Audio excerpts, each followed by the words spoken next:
আসসালামু আলাইকুম গাইস, কি অবস্থা সবার? কেমন আছেন সবাই? আশা করি সকলে ভালো আছে। আমি আলহামদুলিল্লাহ ভালো আছি। আমি মোহাম্মদ ইয়াসিন আরাফাত, আপনারা দেখতেছেন কোড কেয়ার বিডি। ওয়েব ডেভেলপমেন্টের সিএসএস পার্ট 10 এ সকলকে স্বাগতম। আজকে আমরা কথা বলবো ডেটা লিস্ট ট্যাগ নিয়ে। ডেটা লিস্ট ট্যাগ মূলত আমরা কেন ব্যবহার করে থাকি, এটা কি কাজে আসে? ডেটা লিস্ট ট্যাগ মূলত কোন একটা ইনপুট ফিল্ডের মধ্যে, ইনপুট ফিল্ড টেক্সটের মধ্যে সে কি করে সাজেশন দিয়ে দেয়। ওকে, কোন একটা ইনপুট ফিল্ডের মধ্যে সাজেশন দেওয়ার জন্য আমরা ডেটা লিস্ট ট্যাগকে ইউজ করে থাকি। তো চলুন আমরা সরাসরি ব্যবহার করে দেখি যে এটা কিভাবে কাজ করে, কিভাবে আমরা এটাকে কাজ করাতে পারি। ওকে, তো আমি সর্বপ্রথম একটা ফাইল ক্রিয়েট করে নিব। দেখো ওয়েব ডেভেলপমেন্ট, এখান থেকে আমি একটা ফোল্ডার ক্রিয়েট করতে পারি, নিউ, নাম দিতে পারি ডেটা লিস্ট। ওকে, এটাকে আমি যেটা করব, এটাকে আমি ভিজুয়াল স্টুডিও কোড দিয়ে রান করাবো। ওকে, এটাকে ভিজুয়াল স্টুডিও কোড দিয়ে রান করালাম।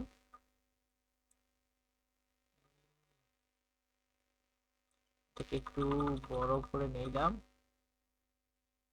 ওকে, একটু বড় করলাম।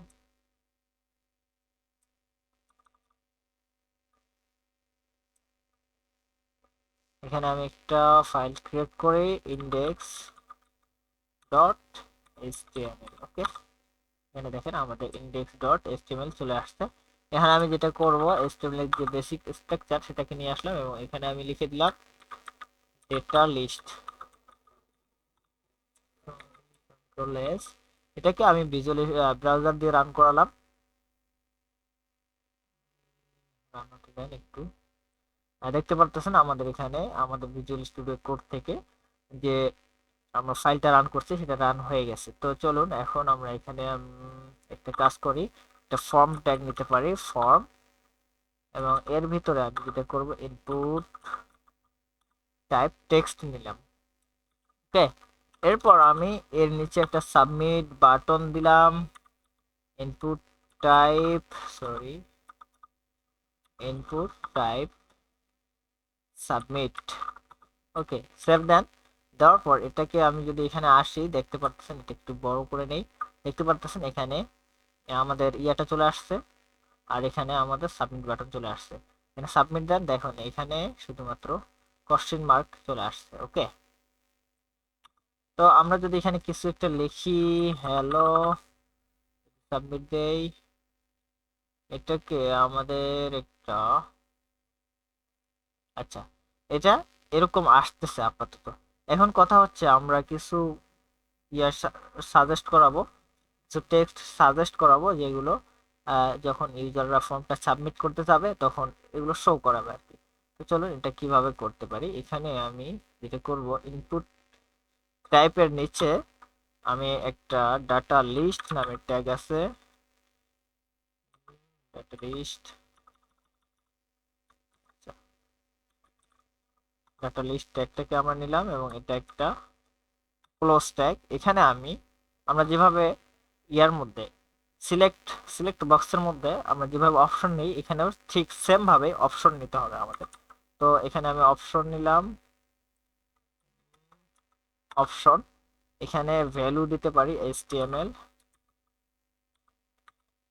এবং এখানে আমরা যেটা করতে পারি এইচটিএমএল লিখে দিতে পারি। ওকে, এখন আপনি এখানে আরেকটা ডুপ্লিকেট করেন, এখানে আমি দিই পিএইচপি এবং এটার যে ভ্যালুটা আছে সেটাকে আমি পিএইচপি করে দেই। এরপর আরেকটা আমি নেই, সেটা হচ্ছে পাইথন। ওকে, আমি এখানেও লিখে দিলাম পাইথন। এখন সেভ দেন, এখানে আসেন, এখানে কিন্তু কিছুই করতেছে না, কোনো সাজেস্ট করতেছে না। রিলোড দেন, তারপরও কোনো প্রকার সাজেস্ট করতেছে না। এই সাজেস্ট করানোর জন্য আমরা যেটা করব, সরি, আমরা যেটা করব এখানে একটা আইডি দিয়ে দেবো এটাতে। ওকে, এখানে একটা আইডি দিয়ে দেবো আমরা, আইডি, এবং এটাতে আমরা দিতে পারি প্রোগ্রামিং ল্যাঙ্গুয়েজ, পিএল দিলাম শুধুমাত্র, জাস্ট দেখানোর জন্য আর কি। ইনপুট টাইপ সাবমিট, ও সরি, এই সাবমিটের উপরে আমরা এটাকে নিব, নিচে নিলেও হবে বাট আমরা এটাকে উপরে দিই। ওকে, এটাকে উপরে নিলাম এবং এখানে আমরা দেব লিস্ট। লিস্ট দিয়ে আমরা এখানে লিখে দেবো পিএল। এখন সেভ দেন। তারপর এখানে আসেন, দেখেন এটা আসার কথা, list PL data list ID type text value Python PL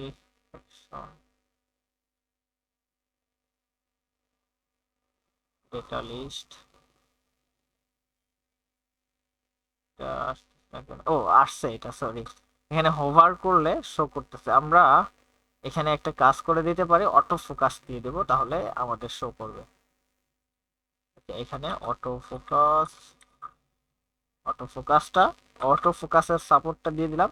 তাহলে দেখেন এটা বাই ডিফল্ট ভাবে এটা হয়ে থাকতেছে। আমি কিন্তু এখানে কারসর নিচ্ছি না, তারপরও সে বাই ডিফল্ট ভাবে এটা শো করে থাকতেছে। এখানে যদি একবার ক্লিক করে বাইরে ক্লিক করি তাহলে দেখবেন এটা চলে যাচ্ছে। ওকে, তো এখানে যদি আপনি দেখেন, আমি যখন এখানে ক্লিক করতেছি, এখানে যখন মাউসটা নিয়ে ক্লিক করতেছি, তখন দেখেন আমাকে এগুলো সাজেস্ট করতেছে। ওকে, HTML PHP পাইথন। আমি যদি এখানে HTML লিখি, HTML দেখেন শুধুমাত্র HTML তে চলে আসছে। আমি যদি এখানে লিখি পি, দেখেন PHP এবং পাইথন, এটা আমাদেরকে সাজেস্ট করতেছে যে তুমি এগুলো সিলেক্ট করতে পারো। আমি যদি এখানে আরেকটা কাজ করি, এখান থেকে আমি যদি HTML থেকে ডুপ্লিকেট করি এবং এখানে লিখে দিই CSS। ওকে, এখানেও আমি লিখে দিলাম CSS। এরপর এটাতে আমি যেটা করব, সাস দিলাম এবং এখানেও আমি যেটা করি সাস লিখে দিলাম। ওকে, সেভ দেন। এখানে আসেন, আসার পর দেখেন এখানে যখন আমি কার্সর নিয়ে যাচ্ছি, HTML CSS সাস এবং PHP পাইথন, এখানে যদি আমি লিখি সি, তাহলে শুধুমাত্র CSS এটাই সাজেস্ট করতেছে। আমি যদি এখানে লিখি এস, তাহলে দেখেন CSS এবং সাস দুইটাই সাজেস্ট করতেছে। ও কি করতেছে, যেগুলোর ভিতরে ওই ওয়ার্ডটা পাচ্ছে, এখানে যে ওয়ার্ডটা মানে এটা এখানে যে লেটারটা আপনি দিচ্ছেন, সেই লেটারটা সে যেখানে পাচ্ছে সেটাকে আপনার সামনে সাজেস্ট করতেছে। তো আপনি এখানে CSS দিয়ে দেন সাবমিট, তাহলে সে সাবমিট নিয়ে নেবে। ওকে, আপনি শুধু এগুলোই সাবমিট দিতে পারবেন এমনটা না, আপনি চাইলে আরো যে ইয়েগুলো আছে সেগুলো সাবমিট দিতে পারেন, অর্থাৎ অন্যান্য যে কোনো টেক্সট আপনি এখানে সাবমিট দিতে পারেন। এখানে যদি আমি লিখি হ্যালো, সরি, এখানে আমি কিন্তু অপশন দেই নাই, হ্যালো অপশনটা দেই নাই, তারপরও কিন্তু আমি এখানে লিখতে পারতেছি এবং এটাকে সাবমিটও দিতে পারতেছি। তো দ্যাটস ইট। এখানে যদি আমি একটা কাজ করি, এখানে একটা নেম দিয়ে দেই, ইনপুট টাইপ টেক্সট, এখানে একটা নেম দেই, নেম নেম দিলাম নেম। ওকে, সেভ দেন। এখানে আসেন, এখন যদি আপনি সিএসএস দেন, সাবমিট দেন, দেখেন নেমের শেষে সিএসএস কথাটা নিচ্ছে, সে কিন্তু নিচ্ছে। এবং আমরা যে ভ্যালুটা দিচ্ছি সে ভ্যালুটা নিচ্ছে কিন্তু। এখানে দেখতে পাচ্ছেন আমি সিএসএস এটা প্রথমটা শুধু বড় হাতের দিছি, বাকিগুলো ছোট হাতের, আর ভ্যালুটা সবগুলা বড় হাতের। সে কিন্তু ভ্যালুটা নিচ্ছে, এখানে দেখেন সবগুলা বড় হাতের গুলাই নিচ্ছে। এখানে যদি আমি দেই সাস HTML সাস, যদি দেই সাস, দেখেন সে সাস নিচ্ছে। আমি চাইলে অন্য কিছু দিতে পারবো। এখানে যদি আমি লিখি জাভাস্ক্রিপ্ট, জাভাস্ক্রিপ্ট, এখন সাবমিট দেন, দেখেন জাভাস্ক্রিপ্টটা চলে আসছে। আর এটা কি করে, এখানে যখন আপনি ভ্যালুটা দিবেন না, এখানে যখন আপনি ভ্যালু রাখবেন না, সে অটোমেটিকলি এই লেখাটা নিয়ে নেয়। আপনি যদি কোনো স্পেস ব্যবহার করেন সেটাকেও সে দেখবেন কি করে নিচ্ছে।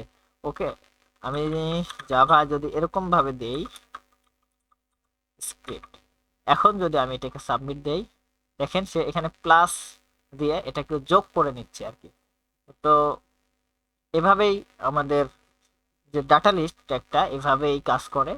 তো আজকের ভিডিও এতটুকুই। যদি আপনাদের ভালো লেগে থাকে অবশ্যই আমাদের কোড কেয়ার বিডি চ্যানেলটিকে সাবস্ক্রাইব করবেন এবং পাশে রাখা বেল আইকনটিতে ক্লিক করবেন। আর অবশ্যই যদি কোনো সমস্যা হয়ে থাকে, কোনো প্রবলেম হয় এই ক্লাসগুলো প্র্যাকটিস করতে গিয়ে, অবশ্যই আমাকে কমেন্টে জানাবেন, আমি অবশ্যই রিপ্লাই দেবো ইনশাল্লাহ। তো সকলে ভালো থাকবেন, সুস্থ থাকবেন, আল্লাহ হাফিজ, আসসালামু আলাইকুম রহমতুল্লাহ।